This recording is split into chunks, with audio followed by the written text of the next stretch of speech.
Welcome to the Office of Online Learning's presentation of course information. I'm Libby Rhodes. Let's start this with a roadmap. Where are we going? We're going to talk about why it's important to present this course information in a very overt way in many places, what you need to include, where you should put this information, and a couple of hints and tips. First off, why is it important to present a lot of course information in a very obvious and repeated way in an online course? Well, one is that online courses are different. All of our students have had lots and lots and lots of live courses through their academic careers, and they have a sense of expectations of how they're supposed to behave, how their teachers will behave, what kind of things will be required of them. Online classes are different, and so students may be a lot less secure. They don't kind of have those norms of what things will look like, and so they're a lot more insecure and unsure of what to do. There are fewer cues for students about what to do. A lot of times students do the right thing because they see someone else doing the right thing. Other people are looking nervous outside the room and they figure, oh wow, there's a quiz today.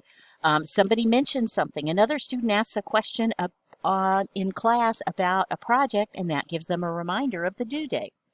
There are a lot fewer of those cues and clues in an online class, and so students need a lot more information to be very graphically presented to them so they can stay on track. What kind of things should we include in our course information? One of the most important is netiquette. It's that weird word that's a combination of etiquette and net.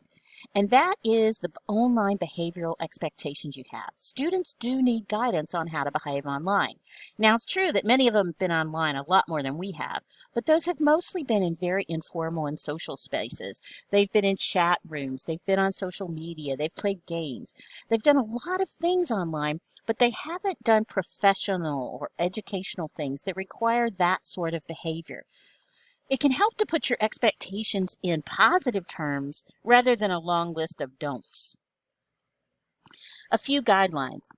One that I like is for students to remember, one good netiquette rule is to remember that this is a professional setting. Students, remind them to use proper grammar and spelling. Make sure they can back up what they're saying with facts and data. It's important to respect others. Take care to respect others' opinions, honor their privacy, don't share information you learned in another forum about someone online, forgive their minor mistakes, as you hope they will forgive yours. Remember that real people take priority. So if you're having dinner with your partner, you're helping your child with homework, you're having a heart-to-heart with a broken-hearted friend, they deserve your full attention, not what's on the web. Speak to others the way you would in a real classroom. All caps is considered yelling. Remember please and thank you and all those little polite things that make the world go around. How do you want to put this netiquette up? You can develop your own document. A lot of folks do. I've also given you some links here to 3 good examples I found online. You don't have to reinvent the wheel if you don't want to. And you may find one you like even better that you can link to within your course. Other kinds of information to include. Let students know how much time they should expect to spend on the course and on the various course components. You think your readings are going to take about this long. Watching videos will take this long. Listening to your online lectures will take this long. Let them know how to plan their time. When are the assessments and discussions due? For example, you may have them due at the end of the week, but is the end of the week Sunday at 9 o'clock? Is the end of the week Sunday at midnight? Is the end of the week Friday at 5? Let them know very, very clearly what those times are. How flexible are you? Let them know how flexible you are with due dates and assignments so that neither one of you gets an ugly surprise later. Let them know how to contact you with course-related questions. Do you want that in an email? Do you want it in a phone call? Do you want it in a discussion post, which we'll talk about in a minute? And also let them know who they should contact for technical questions. Should they be contacting the help desk first? Should they put something online and see if a peer can help them? Let them know exactly what your list of choices are for how they should handle technical difficulties. Where should you put this information? Well, the more places the better, because the more often they see it, the more likely they are to remember it or at least find it. I think it's a good idea to put most of this information in your syllabus, but I also like to put it in the course materials section. That's where I put the items that aren't related to a specific week or unit. So you might have your glossary in there, some sort of templates, other kinds of things that you need for students to have access to throughout the course.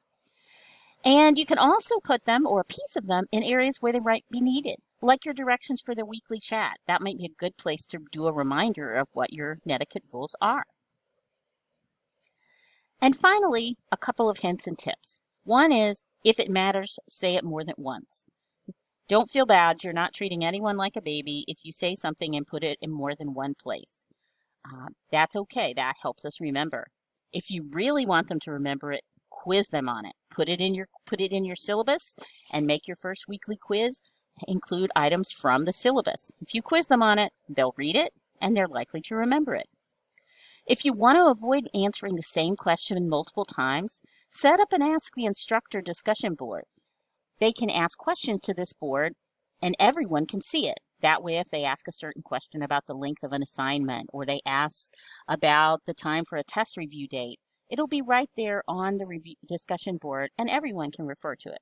You may even find, if you encourage this, that students will start answering each other's questions and you'll have fewer of those kind of procedural questions to answer yourself. Thank you.